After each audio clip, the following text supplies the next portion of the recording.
দৌলতদিয়া ফেরিঘাটের বাসডুবিতে যারা জমিন থেকে বিদায় নিয়ে চলে গেল রে আল্লাহ, আয় আল্লাহ প্রত্যেককে তুমি শহীদি মর্যাদা দান করো রে আমার মাওলা।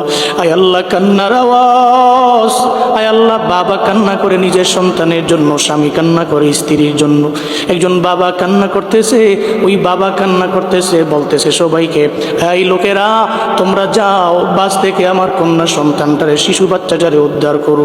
স্বামী কান্না করে, আমার স্ত্রীকে নিয়ে আমি ঢাকার দিকে রওনা হলাম। আমার স্ত্রীর কি উপায় হবে?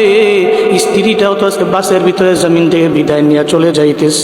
দয়ার আল্লাহ, আয় আল্লাহ যারা জমিন থেকে বিদায় নিয়ে চলে গেছে রে আমার মাওলা, প্রত্যেককে তুমি মাফ করে দাও, শহীদি মর্যাদা দান করে দাও রে আমার আল্লাহ। আয় আল্লাহ প্রত্যেকটা পরিবারকে তোমার হাতে দিয়ে দিলাম, জিম্মাদার হয়ে যাও রে আল্লাহ। পরিবারে সুখের ছায়া নেমে এসেছে, সুখ সন্তপ্ত পরিবারকে তোমার হাতে দিয়ে দিলাম, ধৈর্য ধারণ করার তৌফিক দান করো আল্লাহ।